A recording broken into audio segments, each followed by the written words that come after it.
spirituality is what you now find more and more. You in California must know this in spades, when people say, well, I'm not religious, but I am spiritual. Um, because religion for them means going to that fusty old building on the street corner and a priest mumbling this and that and people singing odd chants that we don't understand. Hmm.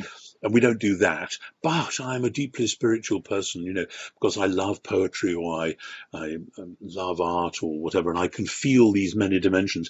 And it seems to me that actually modernism has been cracked open so many ways now that most people, unless they've been rather carefully trained in modernist rhetoric, will say, yeah, there's something out there which you can loosely call spirituality, da da da da. And I've had this discussion. I was once on the governing body of a school in London where I and some of my fellow governors reckoned that the headmaster and the way the school was going was trying to kind of bracket out spirituality, which was funny because it was actually a church foundation. And Mm. so and we raised this with the headmaster, and he said, I really don't know what that word means. So we had a very interesting discussion. And it was as though it was a label which loosely gestures towards something that a lot of people, by no means necessarily all Christians, know matters, but aren't quite sure how to handle it because it doesn't fit the categories we've inherited from modernism. So, I mean, Yeah. into that you can fit all sorts of things like T.S. Eliot's Journey from the Wasteland to the Four Quartets or whatever. There are things where you can see the high modernism of the early 20th century turning around wearily and saying, actually, we shall not cease from exploration, and the end of all our exploring will be to return where we started and know the place for the first time.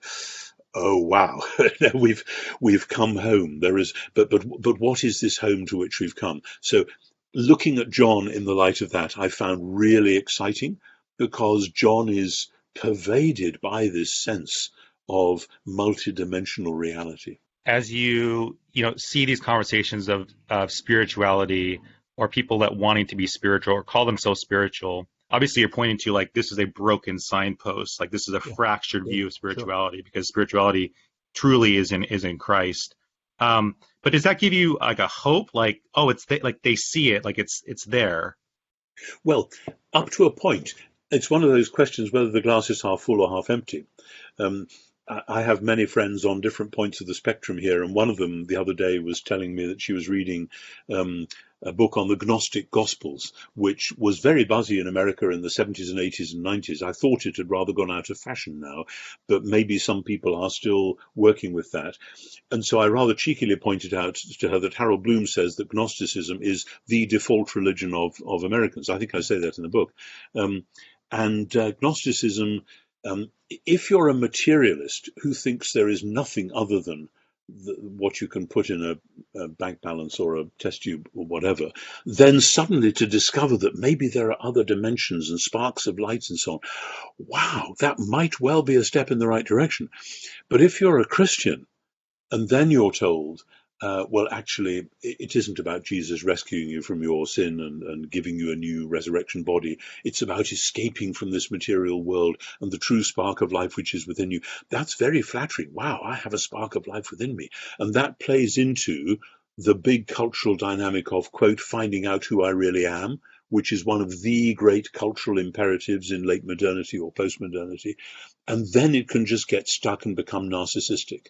Mm. And that's one of the things that the wrong sort of spirituality does. It breeds narcissism. Oh, I'm special because I have a sensitivity towards this or that or the Mm. other. Whereas part of the Christian spirituality is being opened up to the love of God, which necessarily flows out to other people. Um, and the sign of your own spirituality is that you are taking thought for what's going on in other people's lives in a healthy way, not flattering yourself about what's happened to you. Hey, thank you so much for checking out this video clip from the Dogado podcast. To get more videos like this, simply subscribe here on YouTube. You can also download the full episode of each show on iTunes, Spotify, Google Play, or your favorite podcast player. Take care.